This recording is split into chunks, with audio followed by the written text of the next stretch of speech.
Comment François Hollande a-t-il géré les grandes questions diplomatiques durant son quinquennat? La réponse figurait donc en grande partie dans ce documentaire réalisé par les journalistes Yves Deray et Michaël Darmon. De quoi s'interroger maintenant dans ce débat doc à propos de la politique étrangère exercée par Emmanuel Macron à comparer à celle mise en œuvre par son prédécesseur à l'Élysée. C'est ce que nous allons faire maintenant avec nos deux invités présents aujourd'hui sur ce plateau. Yves Deray, tout d'abord, bienvenue à vous Yves Deray.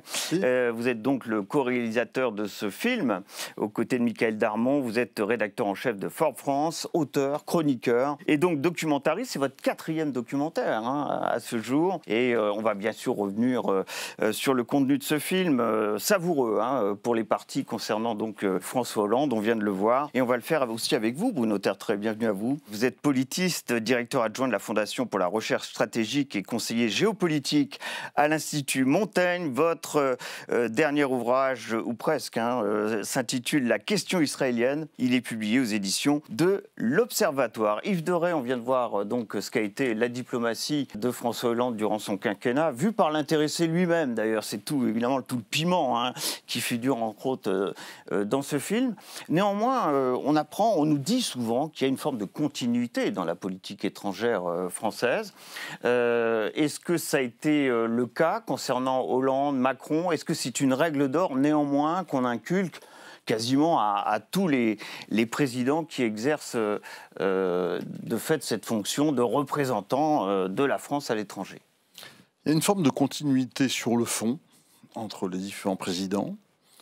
Il y a plutôt une rupture sur la forme.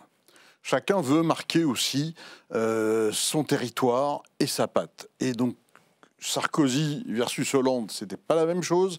Et Hollande versus Macron, c'était très différent.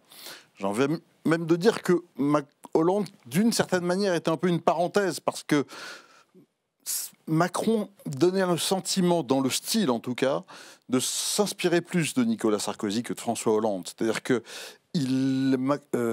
Emmanuel Macron a vite été convaincu, ou a voulu se convaincre en tout cas, que les relations personnelles qu'il pouvait nouer avec ses homologues pouvaient peser sur la diplomatie française, sur les grands dossiers, et donc a assez vite cherché en tout cas, jouer la carte un peu d'une amitié ou d'une amitié apparente avec ses homologues, et notamment avec les plus importants. Ce que n'a pas du tout fait Hollande, contrairement à Nicolas Sarkozy, contrairement à Emmanuel Macron.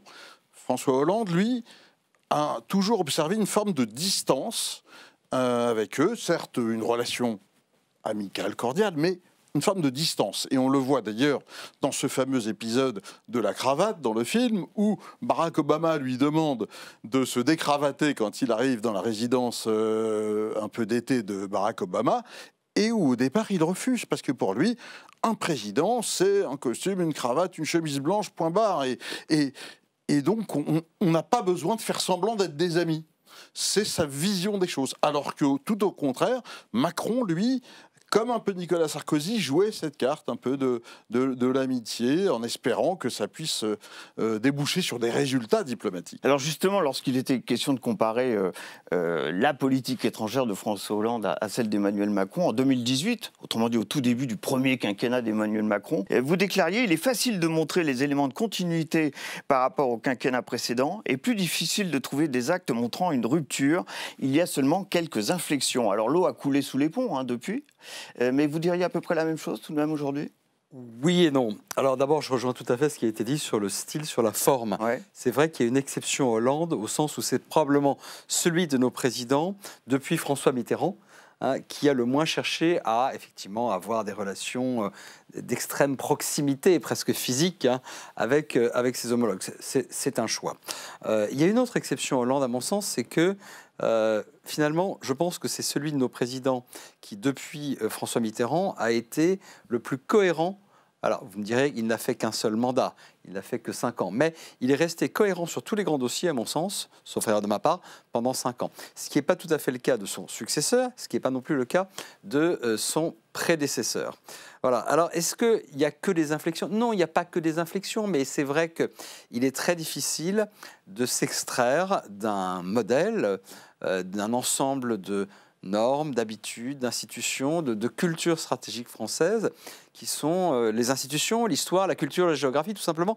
Et ça, c'est vrai que les présidents, dans ce domaine-là comme dans d'autres, ils retrouvent facilement des pivots assez classiques de la diplomatie. Notez tout de même que Emmanuel Macron, quand il arrive, il dit « Moi, je fais la rupture ». Il le dit. Enfin, il ne dit pas le mot rupture dans ce domaine-là. Il dit « Je veux renouer avec la ligne gaulo-mitterrandiste de notre politique extérieure, de notre diplomatie, avec laquelle avaient rompu mes prédécesseurs. » Autrement dit, pour lui, quand il arrive, il dit que la rupture, c'est avec Nicolas Sarkozy et que Hollande n'a fait que prolonger la politique extérieure de Nicolas Sarkozy. Je précise que je l'ai dit publiquement, je ne partage pas cette vision des choses. Et d'ailleurs, lui-même, depuis 2020-2021, je crois, il n'emploie plus cette expression. Autrement dit, il y a toujours un mythe dans la diplomatie française depuis une vingtaine d'années, l'idée selon laquelle, en gros, il y aurait deux types de diplomatie, deux types de politique extérieure sur le fond. Une qui serait traditionnelle et de Gaulle à Mitterrand à Chirac, et puis il y aurait une rupture, et puis une ligne soi-disant plus proche des États-Unis, parfois j'ai même entendu dire néoconservatrice. C'est un terme que j'ai vu aussi. L'horreur absolue, ce qui est totalement idiot, parce que ça n'a rien à voir avec le néoconservatisme. Mais je pense que, voilà, il y a en tout cas cette volonté de rupture, et puis il y a aussi, peut-être qu'on en parlera, la déclaration tonitruante d'Emmanuel Macron devant les diplomates. Il leur dit « Vous êtes l'État profond et je ne veux pas que vous soyez un obstacle à ma diplomatie. » Jamais un président n'avait parlé comme ça aux diplomates. D'ailleurs, ce corps des diplomates sera dissous. Voilà, plus tard par Emmanuel Macron. La tentation de la dissolution est souvent présente. Il y a un terme qui est utilisé dans ce film, il y a toujours l'envie d'un reset. C'est-à-dire remettre les compteurs à zéro lorsqu'on arrive à l'Élysée pour un premier mandat. Ça a été... François Hollande n'en a fait qu'un, vous l'avez rappelé. Ça a été le cas d'ailleurs pour Emmanuel Macron, notamment en recevant en grande pompe Vladimir Poutine. Dès le début de son premier quinquennat à Versailles, tout le monde a encore ces images en tête, dans cette fameuse galerie des glaces notamment. Reset, ça veut dire être capable... penser qu'on peut instaurer de nouvelles relations, malgré la continuité qu'on a évoquée tout à l'heure. Oui, en général, les choses démarrent avec cette tentative de reset. On se redécouvre, on essaye de recréer quelque chose de constructif, et puis... petit à petit, les événements faisant, les choses se dégradent.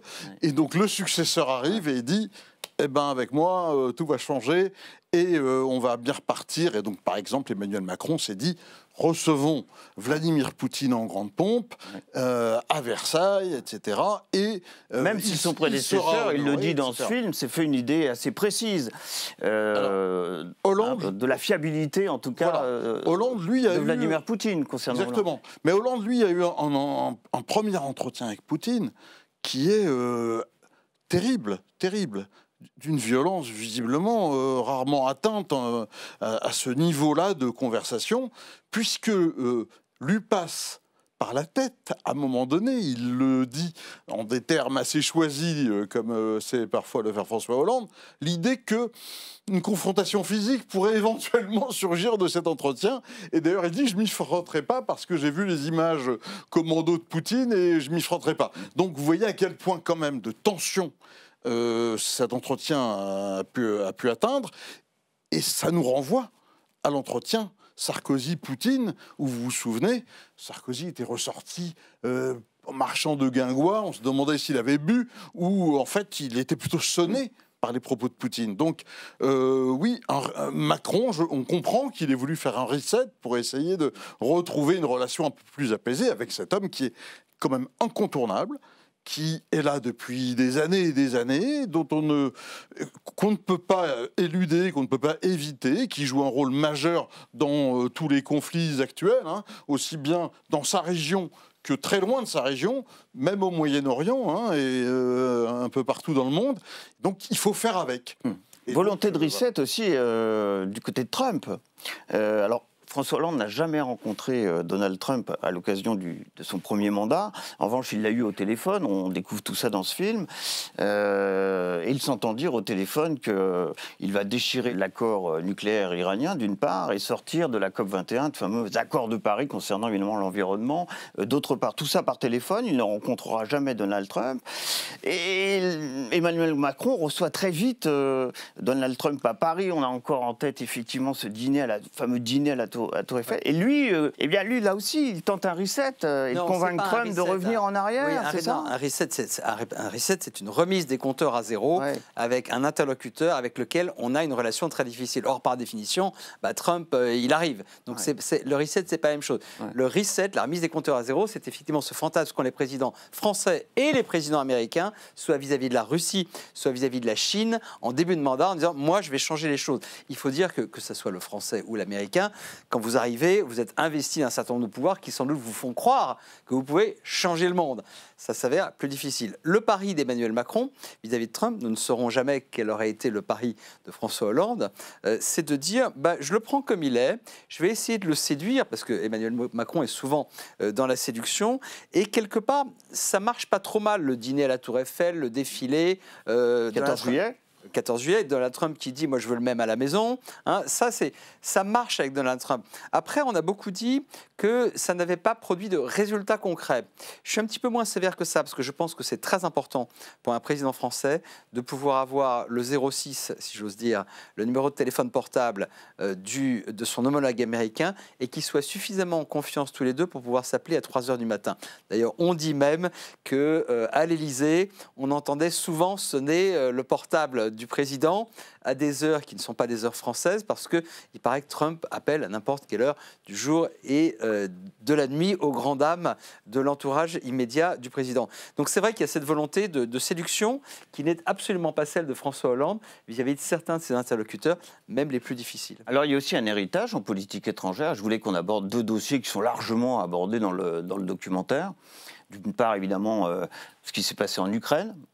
Un dossier qu'a eu à gérer François Hollande, pas tout seul, avec Angela Merkel côté européen. Ce sont les fameux accords de Minsk, Minsk 1, Minsk 2, et puis d'autre part ce qui s'est passé en Afrique subsaharienne, au Mali notamment, et la suite. Là aussi, il a fallu que Macron gère la suite. Il y a un héritage tout de même en politique étrangère et il s'agit de le gérer. Il y a un héritage et je trouve que l'affaire ukrainienne est une très belle illustration de la différence de style entre Hollande et Macron et dans la différence d'approche. Au fond, Hollande, il a une approche beaucoup plus modeste que Emmanuel Macron. Emmanuel Macron a eu envie de montrer assez vite qu'il allait être un grand leader européen qui pourrait parler d'égal à égal avec les grands de ce monde. Très bien.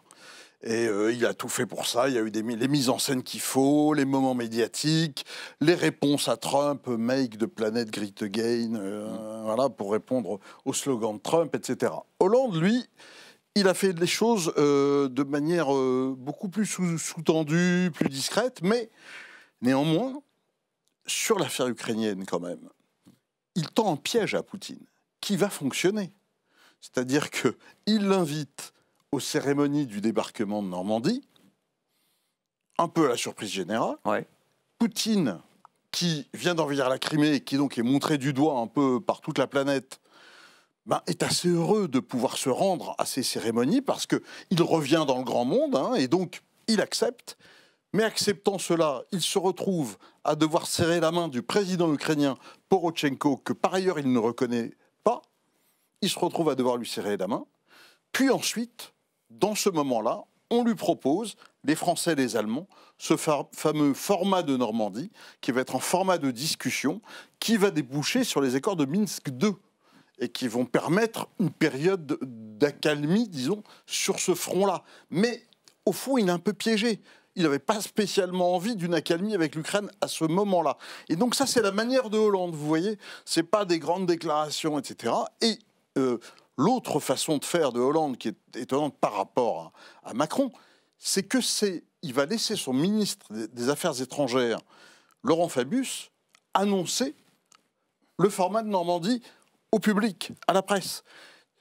il a choisi Laurent Fabius parce qu'il était important, parce qu'il avait une réputation internationale, et il lui a laissé carte blanche sur des dossiers comme celui-là, comme la COP21. La COP21, c'est Laurent Fabius qui tient le maillet et qui annonce les accords. Macron n'aurait jamais fait ça. Il aurait pris le maillet, il aurait tapé, il aurait annoncé les accords. Donc c'est vrai qu'on voit là vraiment la différence d'approche des deux personnages. Alors on a évoqué l'Ukraine, mais je voudrais qu'on évoque aussi ce qui s'est passé en Afrique subsaharienne, parce qu'après la fameuse opération Serval, ce fameux moment à Tombouctou, le plus grand moment politique de la vie de François Hollande, c'est lui qui le déclare. Ensuite, c'est l'opération Barkhane, et puis finalement, aujourd'hui, on en est à une armée française qui s'est retirée du Niger, du Mali, du Burkina Faso, du Tchad et du Sénégal.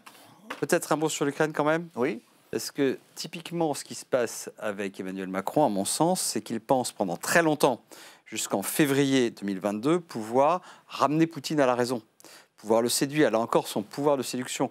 Et à mon sens, il a eu énormément de mal, mais là je me projette dans ce que je pensais de la psychologie du président, exercice toujours difficile. Pendant très longtemps, même après février 2022, l'idée selon laquelle moi, président français, moi Emmanuel Macron, je peux essayer de rétablir un dialogue rationnel avec Poutine, il a eu beaucoup de mal, à mon sens, à faire le deuil de cette idée.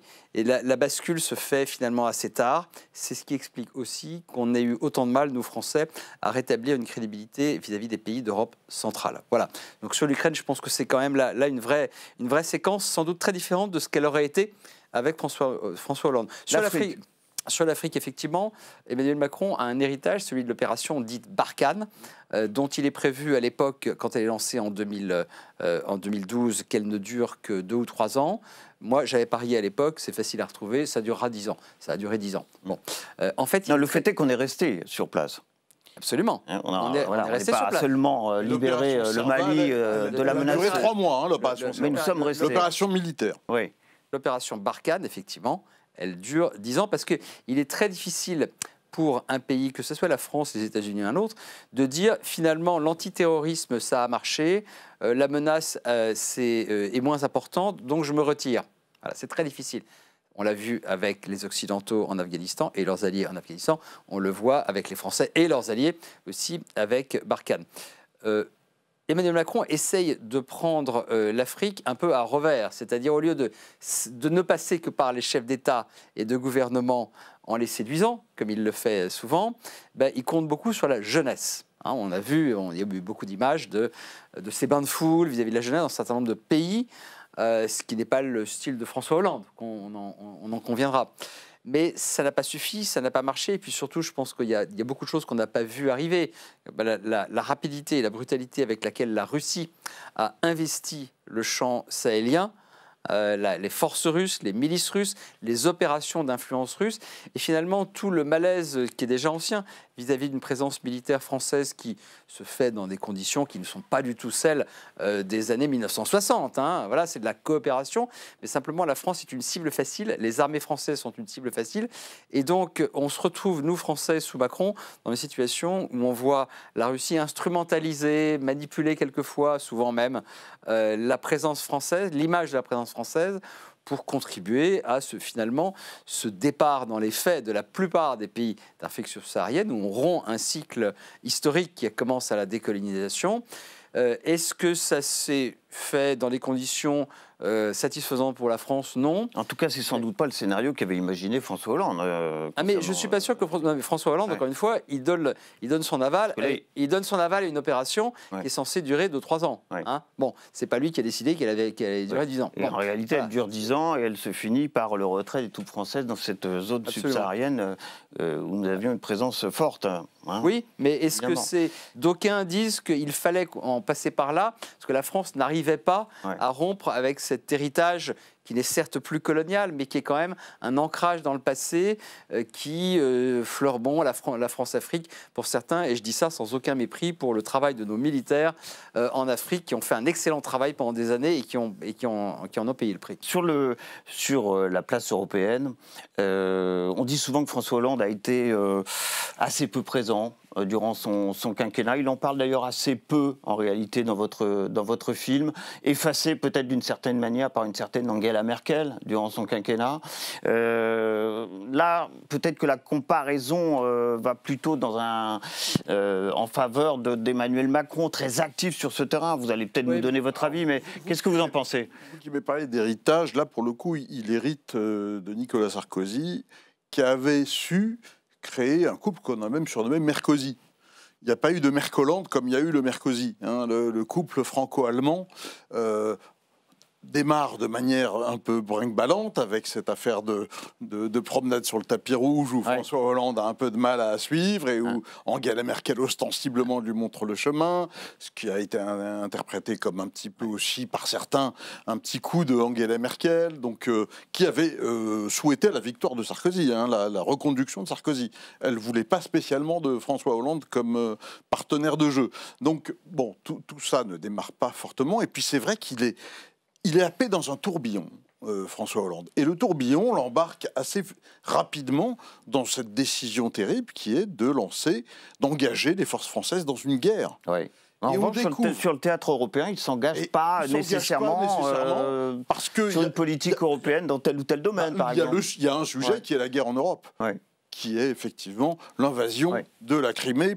par la Russie. Et donc là, il va s'engager très fortement. Mais je parlais de l'Union européenne, là. Mais l'Union européenne, en effet, ça lui apparaît comme un peu secondaire. Et en fait, là où il va plutôt mettre le paquet aussi, c'est ce rôle un peu commercial du président. C'est-à-dire que le président a un rôle de VRP. Et alors, à la grande surprise, je pense, de beaucoup, la France va vendre des armes sous François Hollande comme jamais. Et le complexe militaro-industriel français va se frotter les mains parce qu'on va vendre des Rafales comme jamais. Nicolas Sarkozy n'a pas réussi à vendre un seul Rafale lors de son quinquennat. Et épaulé par Jean-Yves Le Drian, en fait, eh bien, ils vont se démultiplier. Et d'une manière générale, le business va plutôt bien fonctionner. Et ce rôle-là, il va le prendre très à cœur, de manière assez surprenante pour un président socialiste. Alors, Le Drian, vous venez de citer son nom, hein. Lui, il incarne bien cette continuité, parce qu'il a été ministre Affaires étrangères, de la Défense sous François Hollande et ministre des Affaires étrangères sous Emmanuel Macron. À l'échelle de l'Union européenne, est-ce qu'on peut dire que Emmanuel Macron a été, et peut-être que les événements y ont concouru, d'après tout, hein, on pense évidemment à la crise du Covid, a été plus présent, plus actif sur la scène de l'Union européenne? Oui, très clairement, mais je ne dirais pas que François Hollande a été absent. Le rôle de la France dans la gestion de la crise grecque et le rôle de François Hollande et de ses gouvernements a quand même pas été négligeable. Alors effectivement, il ne le revendique pas, je ne sais pas si vous en avez parlé dans les entretiens, il ne le revendique pas beaucoup, mais enfin, c'est pas du tout négligeable. La grande différence, c'est que Emmanuel Macron affiche d'emblée, dès le début de son premier quinquennat, sa volonté d'être un Européen suractif. Et on sait dès le début, en fait, que l'héritage politique en politique extérieure d'Emmanuel Macron, ça sera la politique européenne. Alors que François Hollande est sans doute moins convaincu. C'est vrai qu'il n'y a pas non plus la connivence avec Angela Merkel. Il y a tout cela qui n'existe pas. Je crois que c'est vraiment en termes de priorité et d'appétence personnelle, on a clairement un président, Emmanuel Macron, qui est beaucoup plus actif, qui veut changer l'Europe, qui veut faire grandir l'Europe, alors que François Hollande, on va dire qu'il gérait l'Europe. C'est peut-être un peu exagéré, mais encore une fois, ne pas oublier quand même le rôle de la France dans la crise grecque, dans le rôle positif, à mon sens, de François Hollande et de ses gouvernements dans la gestion de la crise grecque, qui était d'une crise extrêmement grave pour la zone euro. Il nous reste 1 minute 30. Il y a quelque chose qui est dit aussi dans ce film, c'est que finalement, lorsqu'on est affaibli sur le plan intérieur, et ça a été le cas de François Hollande, ça a été rappelé dans ce documentaire, c'est aussi le cas durant ce second quinquennat d'Emmanuel Macron, et bien finalement, être président de la France et donc de gérer les affaires étrangères, ça concourt à rehausser son image, à la préserver en tout cas, à titre personnel, pour l'un ou l'autre. C'est deux choses. Ouais. C'est d'une part, en effet, rehausser son image, pour peu qu'on réussisse quelque chose, hein, quelques opérations. Et François Hollande, notamment avec la COP21 par exemple, a réussi un coup quand même assez impressionnant, puisqu'il a rassemblé plus de 130 ou 140 pays autour d'un accord, ce qui n'était pas gagné par avance. Mais il y a aussi quelque chose qui est que, au quotidien, d'une certaine manière, pour un président... Mais la politique étrangère, est-ce que d'une certaine manière, elle n'aura pas sauvé l'image de François Hollande? Au-delà de ça, c'est leur oxygène. Ouais. C'est le moment aussi où ils s'évadent, où ils prennent l'avion, où ils se promènent, où ils sont bien accueillis, où ils sont reçus en grande pompe, où parfois il y a des bains de foule, où parfois on les acclame dans certains pays, parce que parfois la France représente encore quand même dans certaines zones du monde quelque chose, et donc ça leur fait du bien, tout bêtement. Et donc parce que au fond, quand ils sont sur le territoire français, quand ils se déplacent, souvent, ils sont un peu conspués, etc. Emmanuel Macron peut-il encore espérer que la politique étrangère sauve son image durant son deuxième quinquennat? Le grand drame de la Ve République, le grand drame, pardon, de la Ve République, c'est qu'on attend qu'un président français soit présent partout en France, sur tous les sujets, sur tous les fronts, dans le moindre village, dès qu'il y a un accident de voiture, pardon, de l'expression, alors qu'en fait, la fonction de président de la République les conduit à être absorbés en permanence, et François Hollande le dit très bien, par les affaires extérieures, par la défense, par le contre-terrorisme et tout cela. Et ça, ils ne le comprennent qu'en entrant en fonction. Je me souviens que pour Emmanuel Macron, c'était la même chose. Il était très peu formé aux questions diplomatiques. Donc tout ceci est vrai. J'ajouterais quand même une chose, il ne faudrait pas laisser croire que les présidents de la République française prennent des initiatives pour améliorer leur image à l'intérieur. Alors ça, d'expérience, je crois que c'est extrêmement rare, voire inexistant. Non, ils sont conscients de leurs responsabilités et ils ne se disent pas « je vais aller faire un coup à l'international pour améliorer mon image à l'intérieur ». À ma connaissance, c'est extrêmement rare que ça se passe comme ça. Si ce n'est peut-être le rôle, parfois, de chef de guerre. Non, on n'entre pas en guerre pour... ils le font pas. Ils le font pas pour ça. Mais il se trouve que quand ils endossent le treillis, on voit en général pendant quelques semaines un effet sondagier. Absolument, c'est vrai. Eh bien, ce sera le mot de la fin. Et c'était bien aussi de rappeler ce qui a été dit dans ce documentaire. Le chef d'État français est aussi le chef des armées, et ce qui est une des spécificités françaises. Ce n'est pas le cas en Allemagne. Voilà, par exemple. Merci vraiment à tous les deux d'avoir participé à ce débat doc aujourd'hui. Yves Doré, tout spécialement merci à vous pour ce film que nous avez proposé avec Michael Darmon à l'occasion de cette émission. Merci à Félicité Gavalda qui m'a aidé, comme à l'accoutumée, à préparer cette émission. #DébatDoc, c'est l'adresse où vous pourrez réagir à ce qui était dit durant toute cette émission. Je vous donne rendez-vous pour un prochain débat doc. Ça sera bien sûr avec son documentaire et son débat. À très bientôt.